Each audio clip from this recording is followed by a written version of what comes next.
Another fascinating phenomenon closely related to the OBE, out-of-body experience, is the NDE, or near-death experience. The NDE is essentially the ultimate OBE, occurring at the moment of physical death. Throughout history, people who have died and later been resuscitated report the same story of consciousness leaving their physical body, entering a realm of love and light, meeting angelic beings, and watching their entire lives flash before their eyes. Slight differences exist in various accounts of NDEs, but these pale next to the incredible universal similarities. The typical NDE is as follows. Michael Talbot wrote, "A man is dying, and suddenly finds himself floating above his body and watching what is going on. Within moments, he travels at great speed through a darkness or a tunnel. He enters a realm of dazzling light and is warmly met by recently deceased friends and relatives. Frequently, he hears indescribably beautiful music and sees sights, rolling meadows, flower-filled valleys, and sparkling streams, more lovely than anything he has seen on earth. In this light-filled world, he feels no pain or fear, and is pervaded with an overwhelming feeling of joy, love, and peace. He meets a being, and/or beings, of light, who emanates a feeling of enormous compassion, and is prompted by the beings to experience a life review, a panoramic replay of his life. He becomes so enraptured by his experience of this greater reality that he desires nothing more than to stay. However, the being tells him that it is not his time yet, and persuades him to return to his earthly life and re-enter his physical body." Dr. Raymond Moody wrote, "A man is dying, and as he reaches the point of greatest physical distress, he hears himself pronounced dead by his doctor.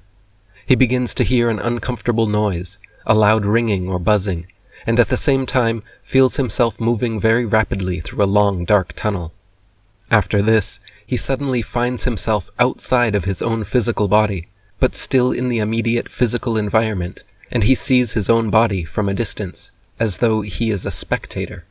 He watches the resuscitation attempt from this unusual vantage point, and is in a state of emotional upheaval. After a while, he collects himself and becomes more accustomed to his odd condition. He notices that he still has a body, but one of a very different nature, and with very different powers from the physical body he has left behind. Soon, other things begin to happen. Others come to meet and to help him. He glimpses the spirits of relatives and friends who have already died, and a loving, warm spirit of a kind he has never encountered before, a being of light, appears before him. This being asks him a question, non-verbally, to make him evaluate his life, and helps him along by showing him a panoramic, instantaneous playback of the major events of his life. At some point, he finds himself approaching some sort of barrier or border, apparently representing the limit between earthly life and the next life. Yet he finds that he must go back to the earth, that the time for his death has not yet come. At this point, he resists, for by now he is taken up with his experiences in the afterlife and does not want to return. He is overwhelmed by intense feelings of joy, love, and peace. Despite his attitude, though, he somehow reunites with his physical body and lives. Considering the fact that hallucination is the usual skeptical argument against NDEs, it is important to note that the main features are amazingly consistent. The hallucination always begins by finding oneself in a non-physical body somewhere near your now lifeless physical body. At this point, your consciousness becomes more expansive than ever. All sensation and perception becomes incredibly lucid. You can hear the thoughts and feel the feelings of everyone around, and you can travel at the speed of thought.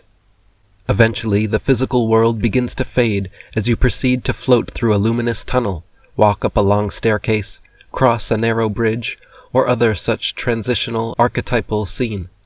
In Greek mythology, all newly deceased souls crossed the river Styx on a ferry boat from the world of the living to Hades, the world of the dead. After transitioning from the world of the living, you begin to see or feel the presence of deceased friends and relatives, angels, so-called light beings who communicate telepathically and send overwhelming emanations of love. You are then shown a full-spectrum playback of your entire life, accurate to the finest detail, which you re-experience from this space of expanded consciousness, able to think, feel, and fully understand not only yourself, but everyone you have ever interacted with in life. You feel the betrayal of a cheated spouse, understand your enemies, realize your true friends, and so on. You feel and experience the consequences of your actions on everyone else. Ultimately, you are told or decide to come back to the world of the living and find yourself stuck in your physical body right at the moment of your resuscitation. This seems like quite a coherent, meaningful, and oft-repeated sequence of events to be so casually labeled hallucination. Dr. Raymond Moody wrote, "It was nothing like a hallucination. I have had hallucinations once, when I was given codeine in the hospital. But that had happened long before the accident which really killed me. And this experience was nothing like the hallucinations, nothing like them at all. I tried to tell my minister, but he told me I had been hallucinating, so I shut up. I tried to tell my nurses what had happened when I woke up, but they told me not to talk about it, that I was just imagining things." So in the words of one person, you learn very quickly that people don't take to this as easily as you would like for them to.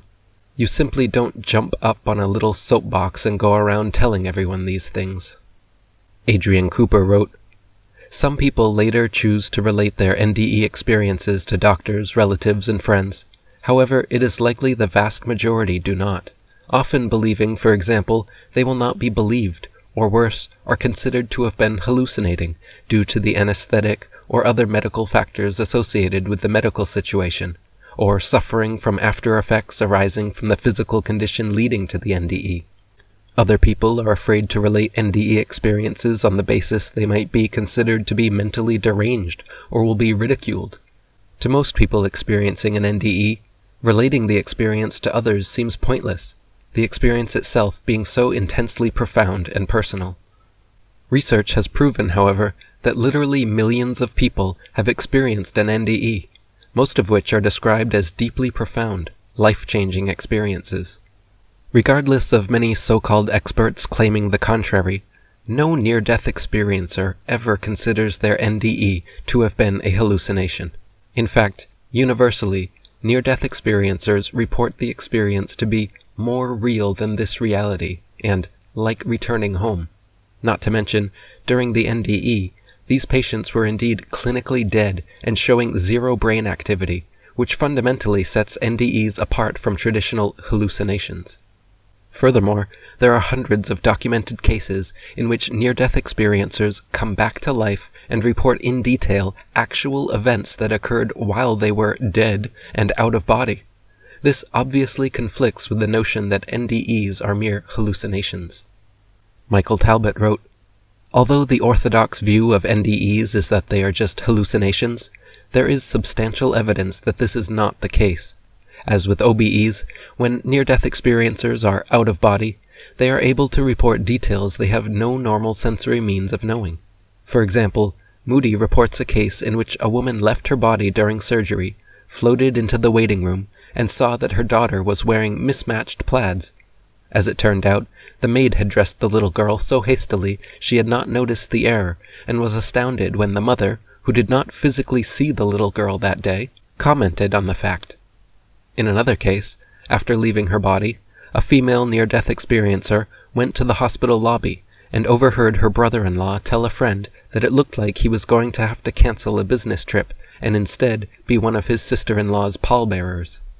After the woman recovered, she reprimanded her astonished brother-in-law for writing her off so quickly. Dr. Raymond Moody wrote, "Several doctors have told me, for example, that they are utterly baffled about how patients with no medical knowledge could describe in such detail and so correctly the procedure used in resuscitation attempts, even though these events took place while the doctors knew the patients involved to be dead. In several cases, persons have related to me how they amazed their doctors or others with reports of events they had witnessed while out of the body. While she was dying, for example, one girl went out of her body and into another room in the hospital, where she found her older sister crying and saying, 'Oh, Kathy, please don't die, please don't die.' The older sister was quite baffled when later, Kathy told her exactly where she had been and what she had been saying during this time. To date, There are hundreds of independently verified and documented cases in which near-death experiencers have come back to life, accurately reporting events that happened in other rooms, buildings, or places while they were dead.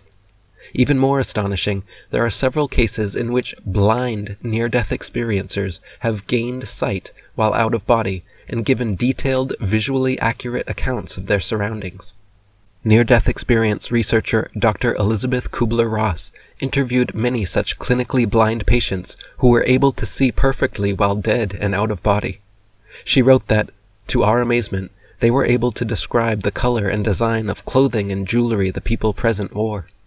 Stanislav Grof wrote, Raymond Moody, Kenneth Ring, Michael Sabom, Elizabeth Kubler-Ross, and other highly respected researchers have repeatedly confirmed that people in near-death situations have had out-of-body experiences, during which they were able to witness events happening in other rooms or even distant places. These accounts have been objectively verified by independent observers. The ultimate challenge to Newtonian science in this area of research has been the discovery that clinically blind people experiencing OBEs describe scenes that are visually accurate, though after recovering from the disease or trauma that caused the near-death experience, they are not able to see. If near-death experiencers are clinically dead and all brain activity has ceased, yet they still retain regular memory and cognitive function, then the orthodox explanation of consciousness arising from the brain must be incorrect. If out-of-body experiencers and near-death experiencers are comatose, with their eyes closed or blind, yet they still experience regular vision while out of body, then the orthodox explanation of sight arising from eyes must also be incorrect. Moreover, not only do near-death experiencers retain their sight, memory, and cognitive functioning, but they universally report them to be expanded and deepened. This strongly suggests that consciousness, the ability to see, remember, and have an inner witness to the external world, is intangibly inherent in nature and not created by or confined to biological structures. It suggests that our brains, eyes, and nervous systems act not as creators of consciousness, but rather as receiver-transmitters of consciousness. It suggests that consciousness is an objective, omnipresent, omniscient, omnipotent underlying field of awareness, received and transmitted by various subjective biological organisms in various degrees on various frequencies. It suggests that we all channel objective universal mind, God, into subjective packets of awareness to experience and participate in creation. David Icke wrote, People who have near-death or out-of-body experiences describe how they could still see while they were looking down at their bodies lying on the operating table or wherever. If we see with our eyes, or indeed even with our brain, how come we can see without them? Dr. Raymond Moody is the psychologist and medical doctor who actually coined the term near-death experience in his 1975 book, Life After Life. After conducting interviews and an in-depth study of 150 patients who had clinically died and come back, Dr. Moody became a firm believer in life after death. Since then, he has written nearly a dozen more intriguing books on the subject. His research identifies 9 experiences common to almost all near-death experiences. 1. Hearing sounds such as a buzzing. 2. Feeling absolute peace and painlessness. 3. Having an out-of-body experience. 4. Traveling through a tunnel. 5. Rising into the heavens. 6. Seeing angels or dead relatives. 7. Meeting a spiritual being such as God. 8. Seeing a review of one's life. 9. Feeling reluctant to return to life. Dr. Moody's research also focuses on the after effects near-death experiences have on people mentally, emotionally, and spiritually. His patients came back from their near deaths with many epiphanies, new paradigms, and lifestyle changes, all of them positive. For instance, most near-death experiencers came back with a more jovial, relaxed demeanor, a more sincere, loving, forgiving, appreciative attitude, and became less worldly and more intuitive, less materialistic and more spiritual. Stanislav Grof wrote, One of the most important aspects of Moody's study is his discussion of the effects the near-death experiences had on the lives of these individuals. They felt that their lives had broadened and deepened.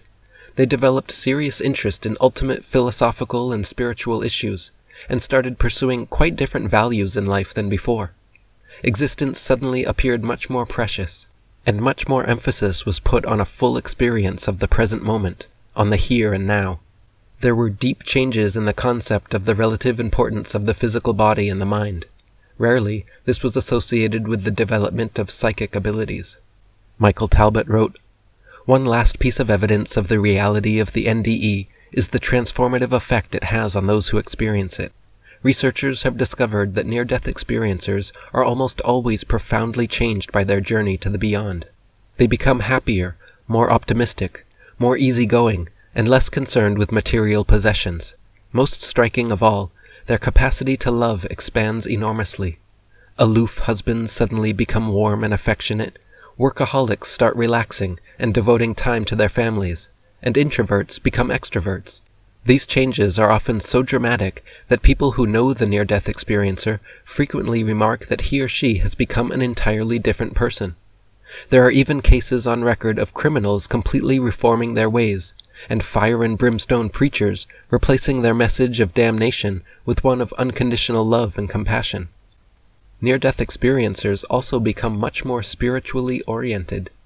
They return not only firmly convinced of the immortality of the human soul, but also with a deep and abiding sense that the universe is compassionate and intelligent, and this loving presence is always with them. Perhaps the most amazing and fascinating aspect of NDEs is that no one ever wants to come back to life, and once they do, they lose all fear of death.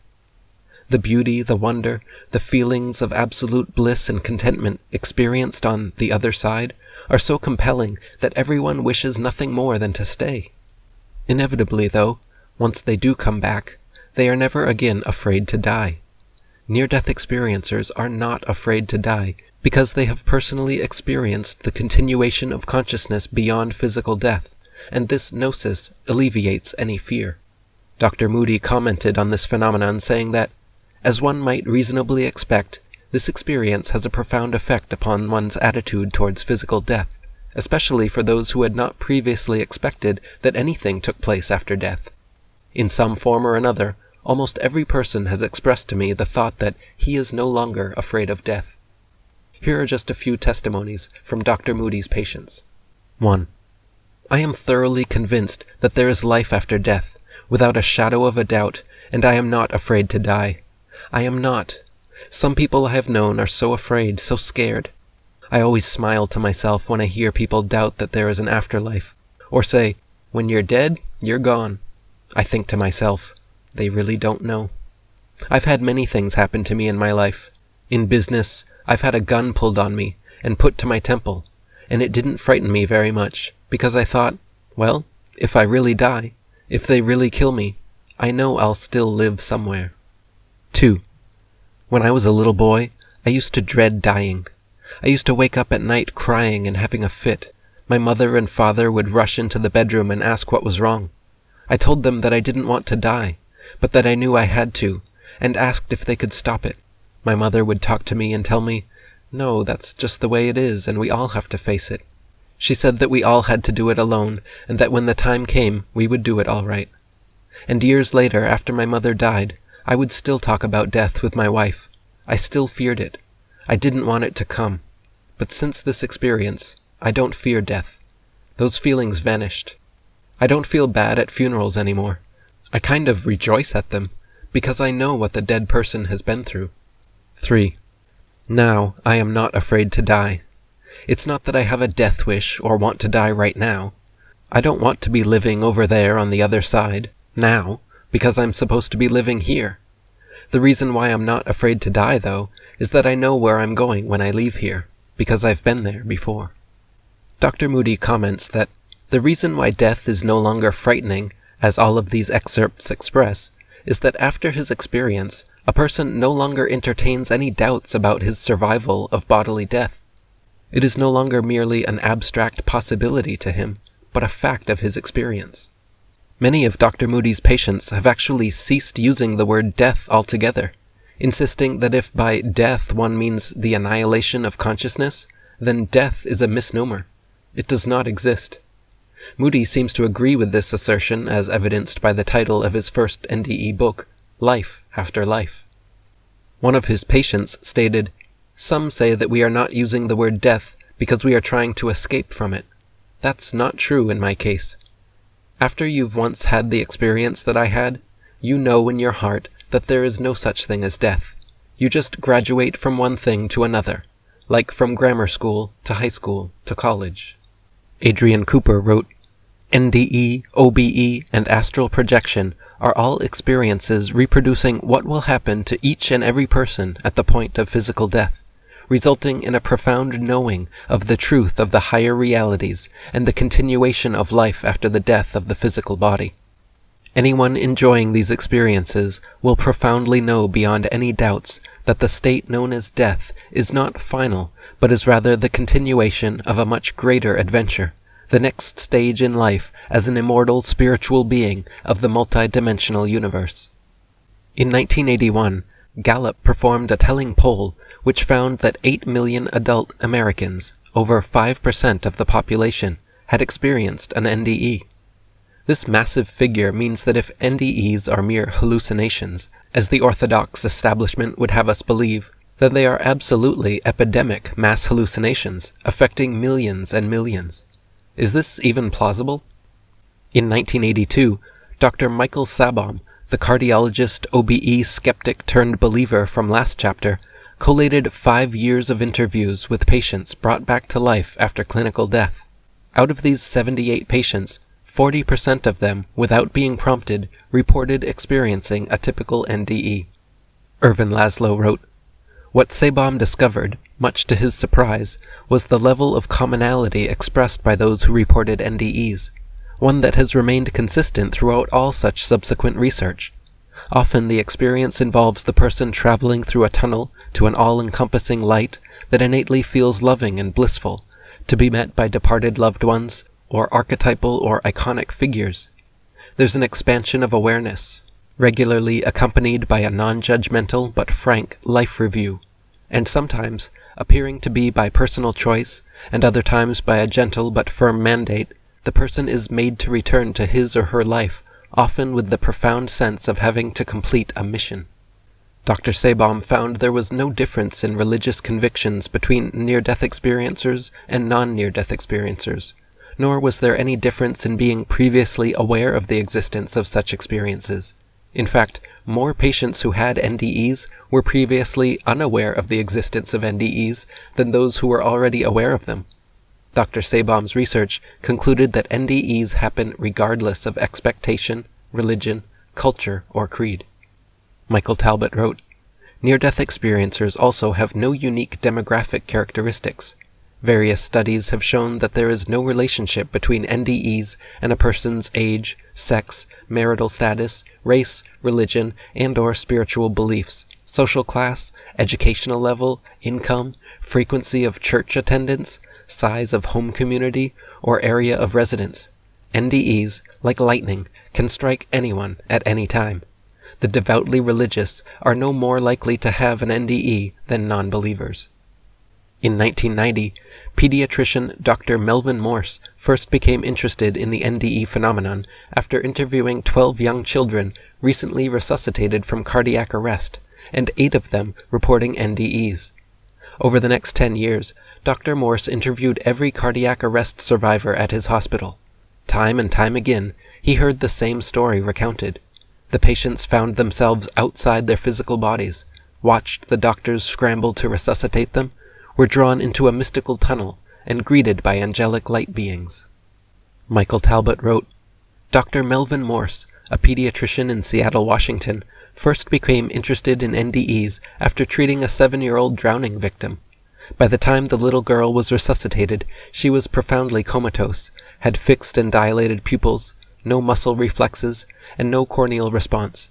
Despite these odds, she made a full recovery, and when Morse looked in on her for the first time, after she regained consciousness, she recognized him, and said that she had watched him working on her comatose body. When Morse questioned her further, she explained that she had left her body and passed through a tunnel into heaven, where she had met the Heavenly Father. The Heavenly Father told her she was not really meant to be there yet, and asked if she wanted to stay or go back. At first, she said she wanted to stay, but when the Heavenly Father pointed out that that decision meant she would not be seeing her mother again, she changed her mind and returned to her body. Morse was skeptical, but fascinated, and from that point on, set out to learn everything he could about NDEs. Dr. Pim van Lommel is another leading cardiologist who became convinced there is life after death due to hearing the NDE accounts of so many patients. In 2001, he interviewed 344 heart patients at his Netherlands hospital who had been clinically dead for at least 5 minutes. 62 of them, or 18%, reported having lucid OBEs or NDEs and could recall in detail specifics of what happened during their time spent dead out of body. Since 2001, Van Lommel has resigned his post as practicing cardiologist to pursue his research into NDEs.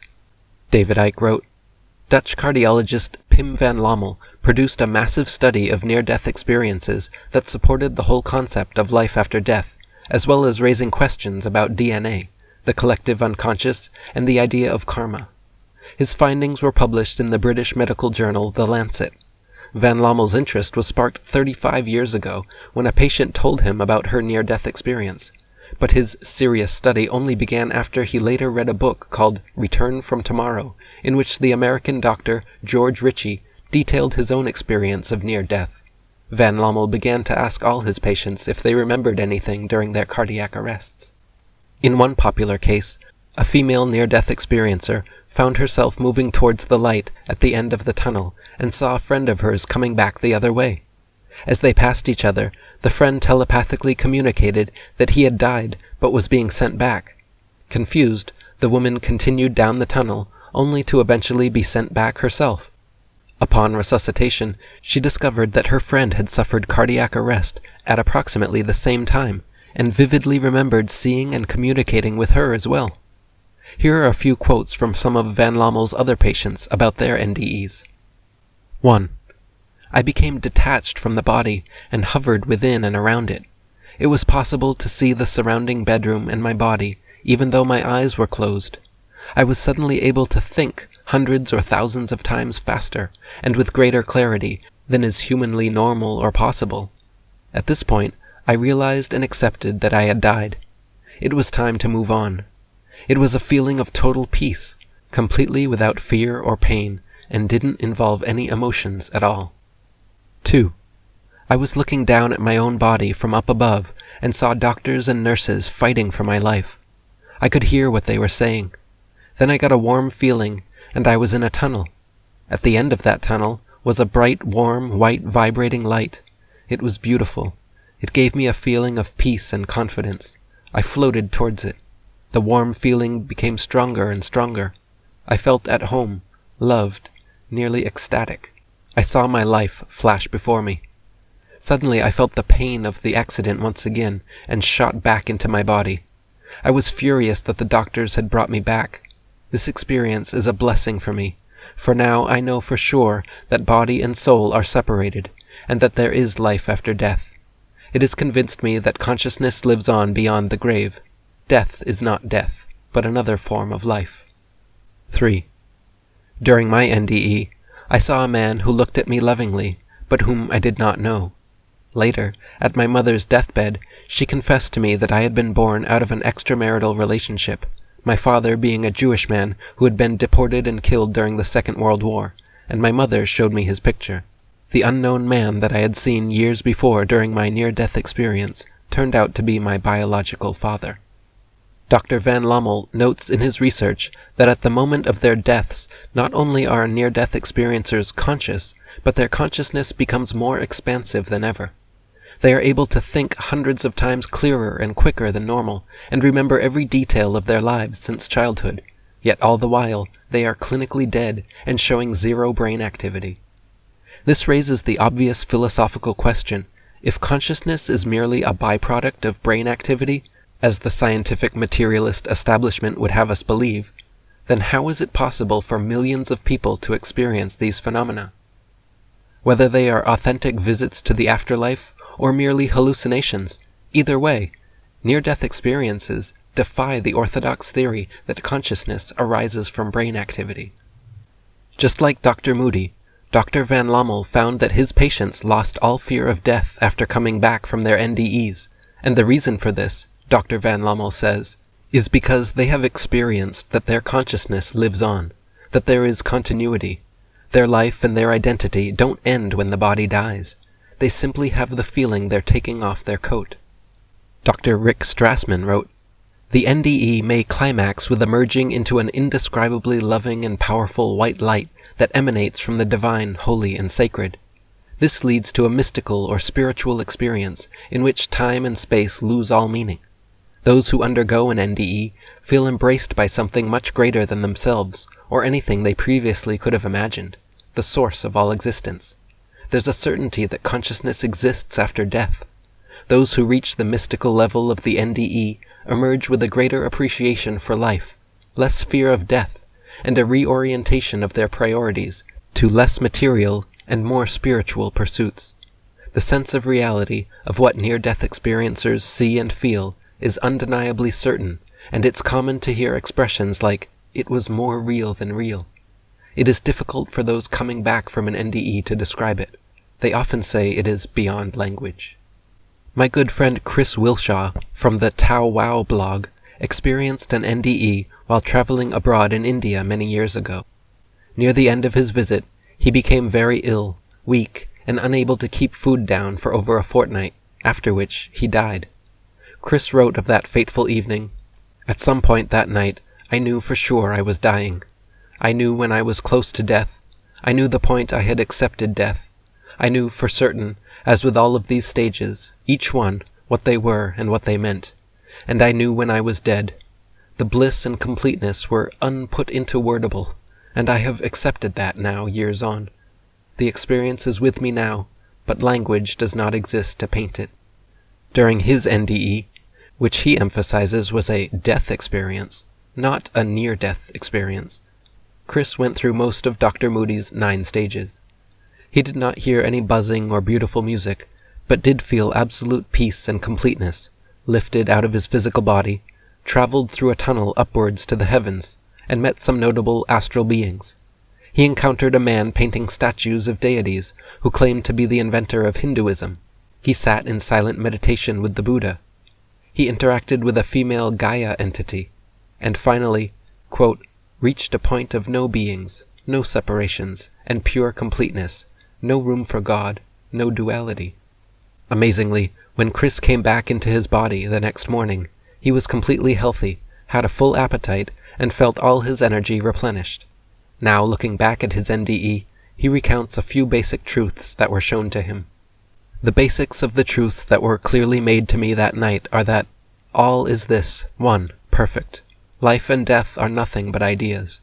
The idea of separate self is an idea. We are like nodes of a complete net, and each node is the whole net. But for this experience, only sees as far as the next few nodes.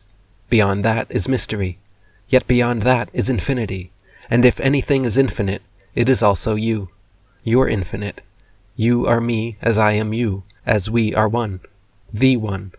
Life and death are not separate, but one action. The universe, the infinite, whatever you call it, is living. It has beings.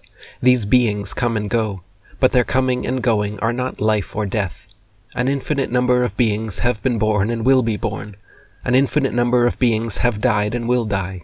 Yet in all of this living and dying, the infinite had no beginning and will have no end, and that infinite is you." As for overcoming the fear of death, I asked Chris, "Are you less afraid or unafraid of death now?" To which he replied, "What people fear is the thought of those left behind and the dissolution and end of their ego. Death is easy for the one who dies, and hard on the ones left behind. It would be a great gift to let every person on earth know that when someone dies, this is not sad, and not an end. That way both of these fears could be removed. No concern for those left behind, and no last wrestling with the ego. The NDE is a very powerful experience that does clear up these human concerns. It would indeed be a gift if it could be given. Death is not an end, and is no bad thing. If I died now, I would die peacefully and in bliss." Dr. Moody only recently coined the term near-death experience in the 1970s, but the NDE phenomenon has a long-standing history with documented examples going back thousands of years. Michael Talbot wrote, "Like OBEs, NDEs appear to be a universal phenomenon. They are described at length in both the 8th century Tibetan Book of the Dead and the 2,500-year-old Egyptian Book of the Dead. In Book 10 of the Republic, Plato gives a detailed account of a Greek soldier named who came alive just seconds before his funeral pyre was to be lit, and said that he had left his body and went through a passageway to the land of the dead. The Venerable Bede gives a similar account in his 8th century work, A History of the English Church and People, and in fact, in her recent book, Other World Journeys, Carol Zaleski, a lecturer on the study of religion at Harvard, points out that medieval literature is filled with accounts of NDEs. In Book 10 of the Republic, Plato recounted the story of a Greek soldier named who died on the battlefield and came back to life almost 10 days later, just as his body was about to be incinerated.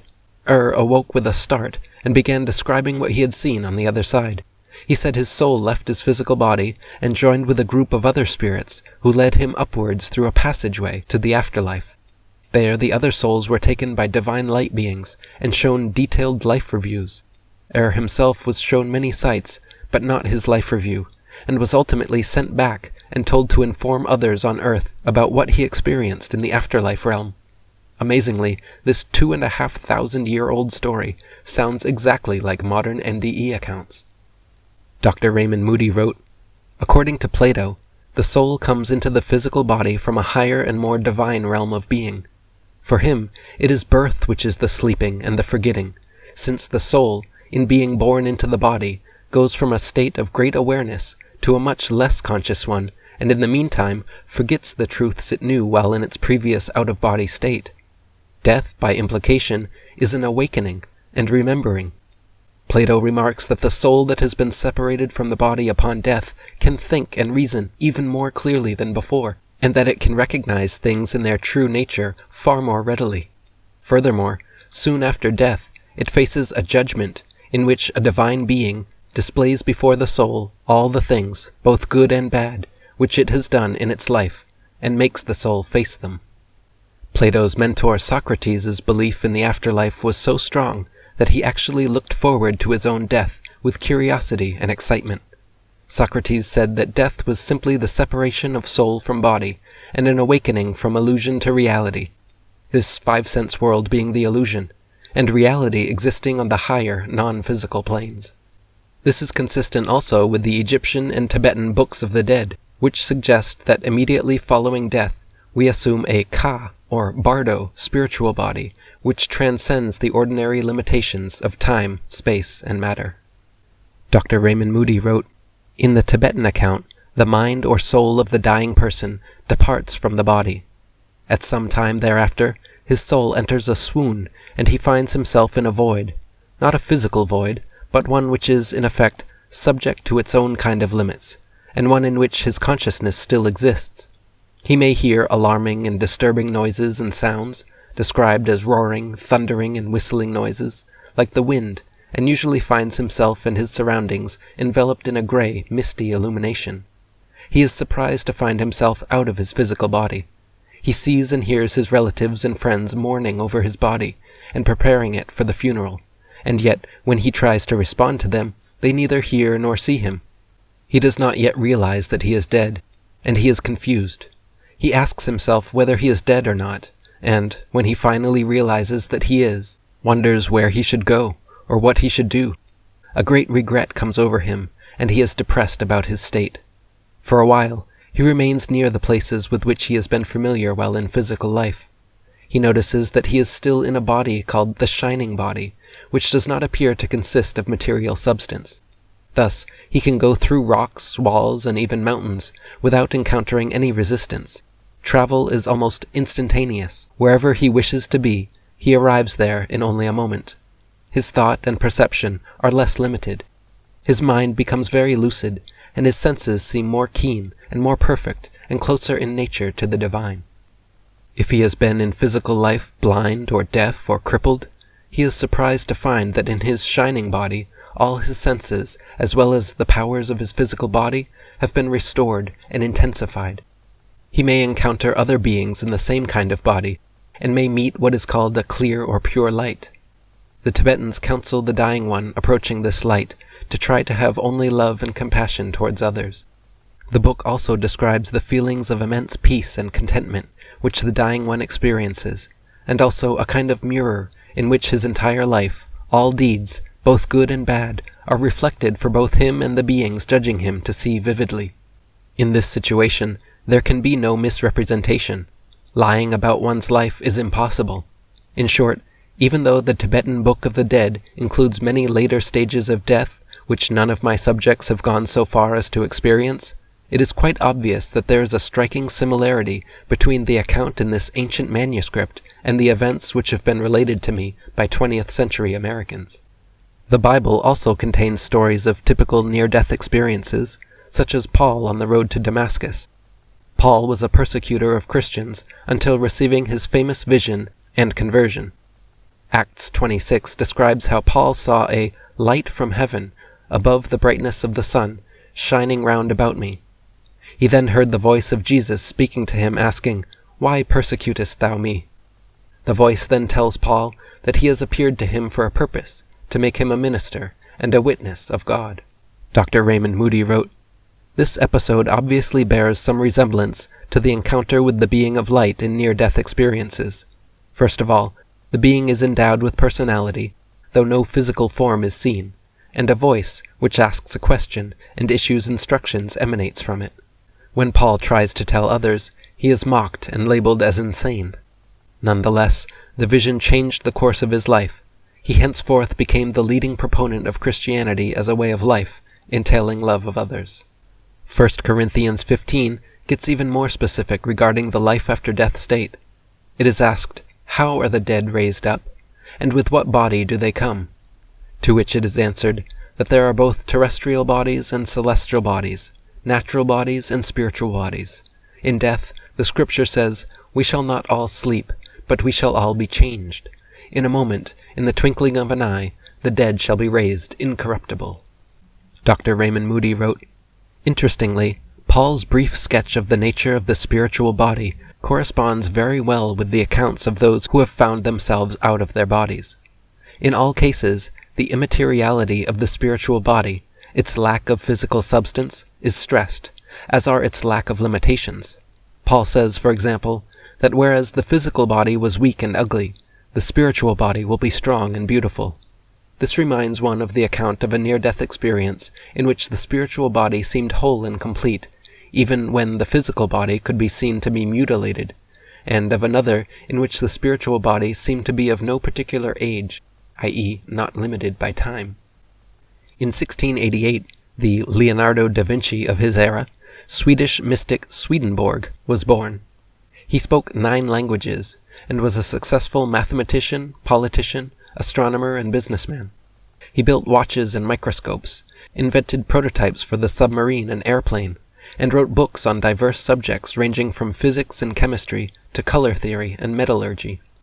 Michael Talbot wrote, "Throughout all of this, he also meditated regularly, and when he reached middle age, developed the ability to enter deep trances during which he left his body and visited what appeared to him to be heaven, and conversed with angels and spirits.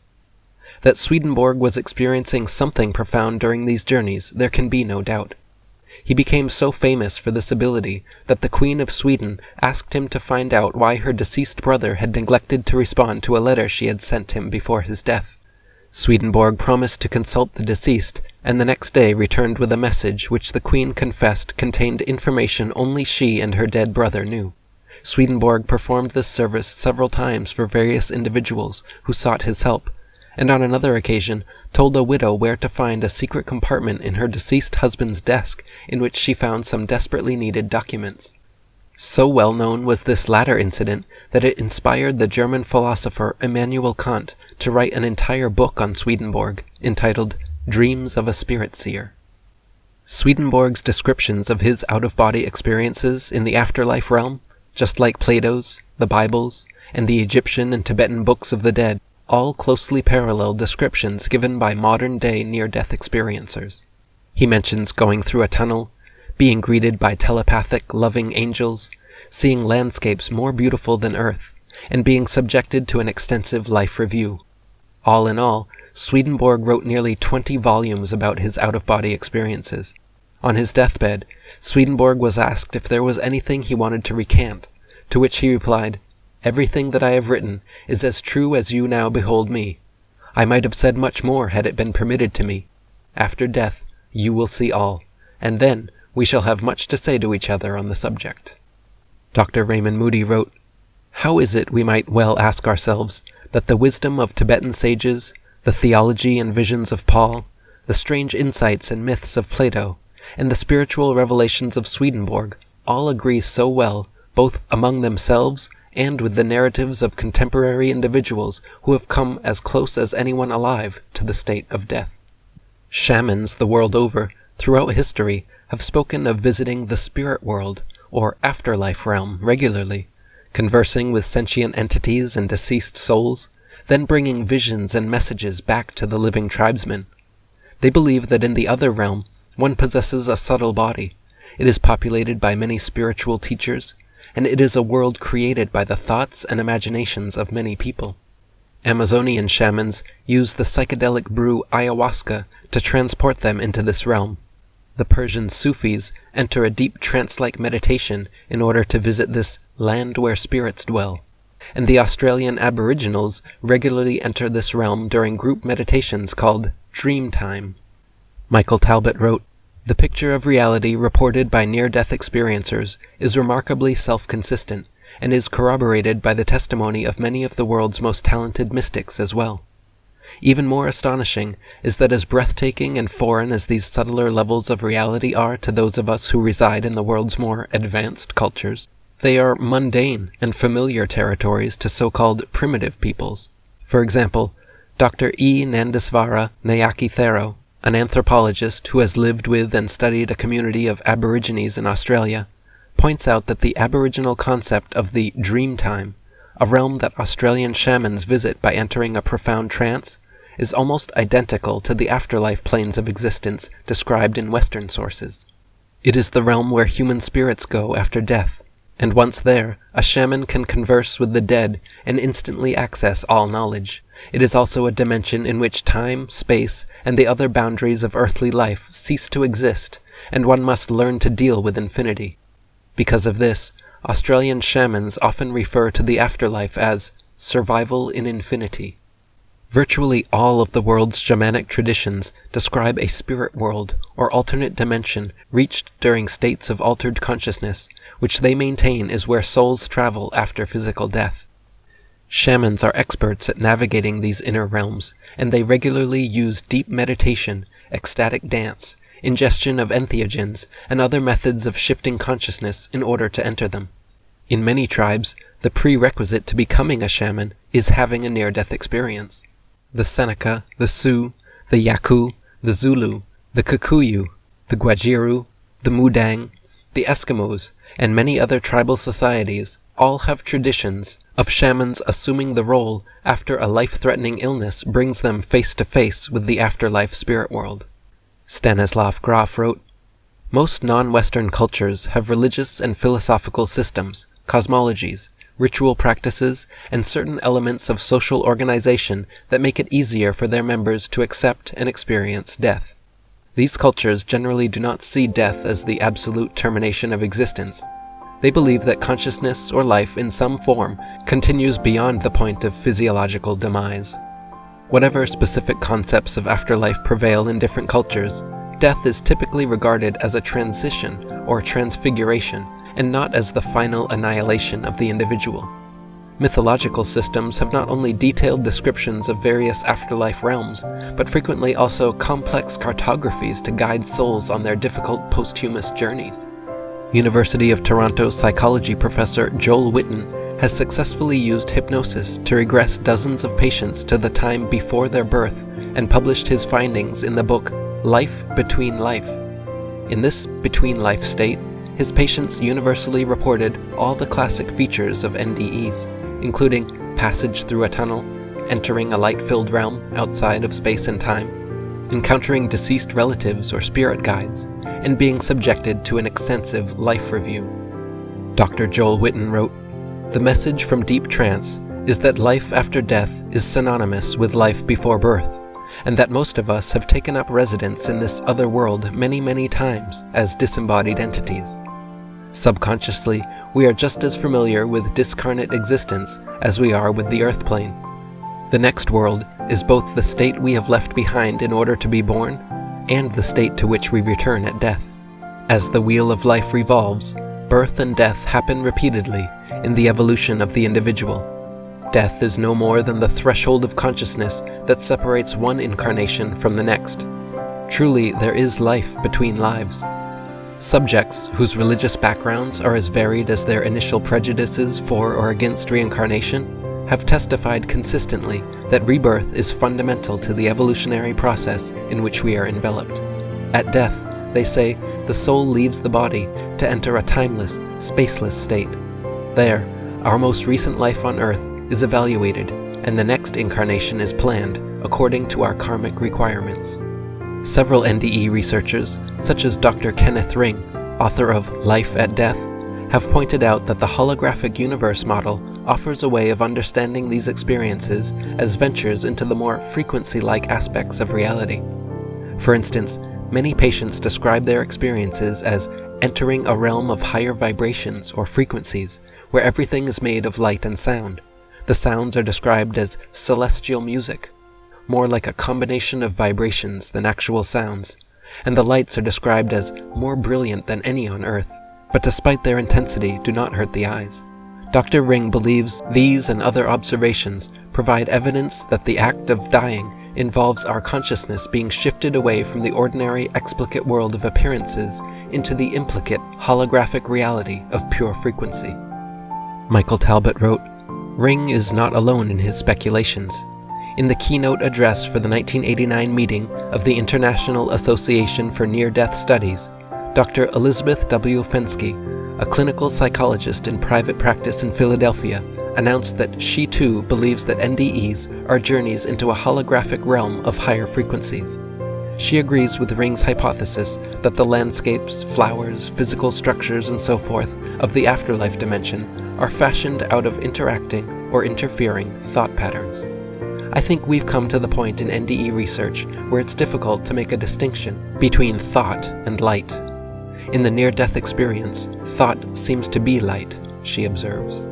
Another decidedly holographic feature of NDEs is the commonly reported notion that, in the afterlife realm, time and space as we know them cease to exist. Near-death experiencers have reported that it has to be out of time and space. It must be, because the experience cannot be put into a time thing, and I found myself in a space, in a period of time, I would say, where all space and time was negated. It seems inside this four-dimensional holographic universe, our consciousness experiences the explicate movement of space and the passage of time, using a holographic physical body to navigate. Outside the hologram, however, consciousness experiences the implicate at-one-ment of all space, time, and matter. Many have reported that in the afterlife realm, they didn't even have a body unless they were thinking. One near-death experiencer said, "If I stopped thinking, I was merely a cloud in an endless cloud, undifferentiated. But as soon as I started to think, I became myself." Michael Talbot wrote, "In addition to those mentioned by Ring and Fensky, the NDE has numerous other features that are markedly holographic. Like out-of-body experiencers, after near-death experiencers have detached from the physical, they find themselves in one of two forms, either as a disembodied cloud of energy, or as a hologram-like body sculpted by thought. When the latter is the case, the mind-created nature of the body is often surprisingly obvious to the near-death experiencer.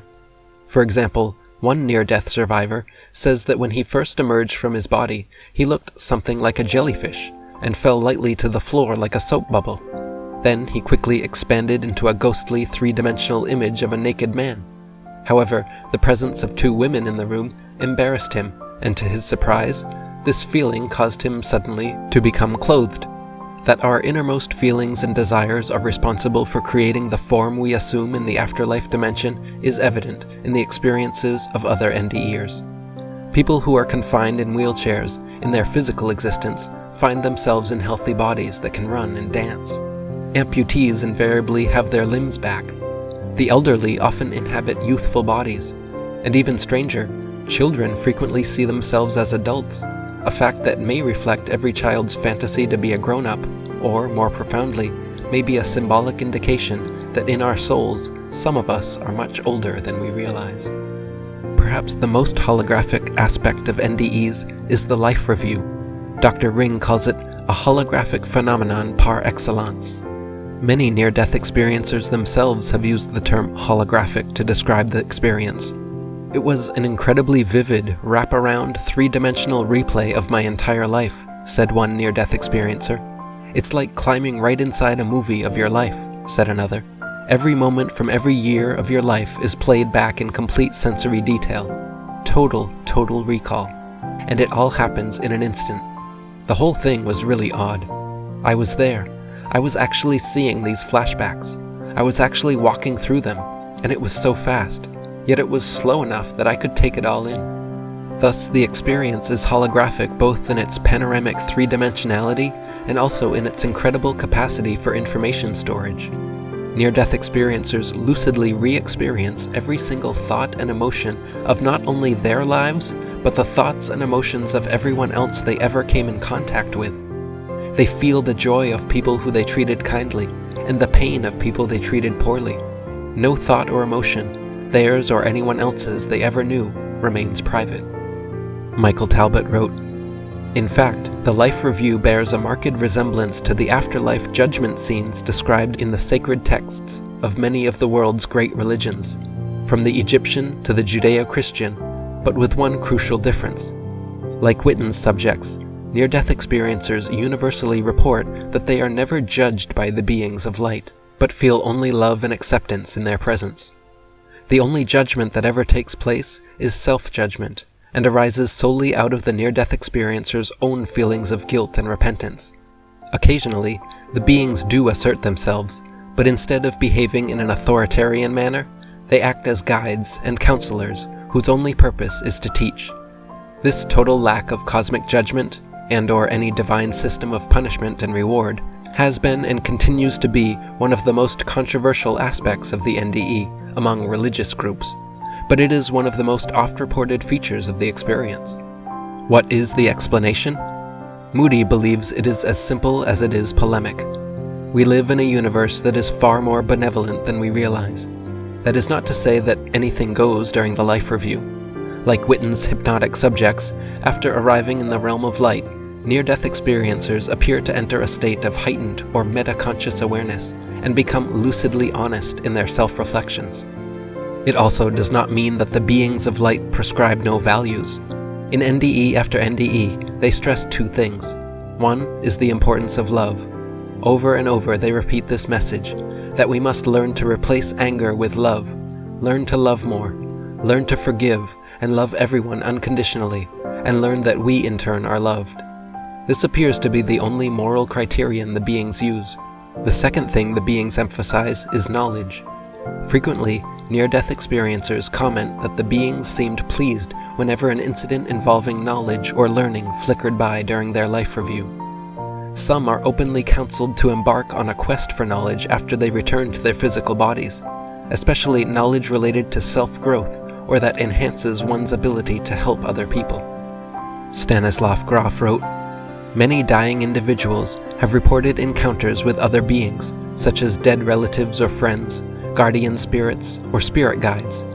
Particularly common seem to be visions of a being of light, which usually appears as a source of unearthly light, radiant and brilliant, yet showing certain personal characteristics, such as love, warmth, compassion, and a sense of humor. The communication with this being occurs without words, through an unimpeded transfer of thoughts.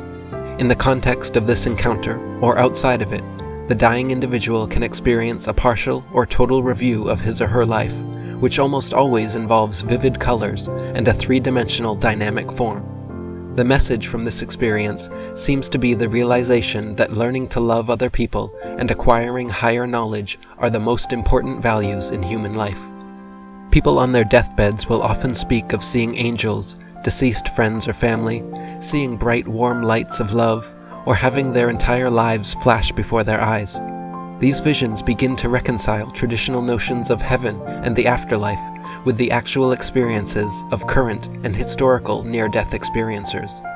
It appears the seeming finality of death truly is a physical phenomenon only, and consciousness lives on forever. Adrian Cooper wrote, "I would like to commence this section by emphatically stating an extremely important truth which everyone should know and understand beyond any possible doubt. There really is no such state as death. What many people believe to be the finality of death is in fact no more and no less than the transition from one state of life and reality, that of the physical matter, to a state of life of a vastly finer density of the universe."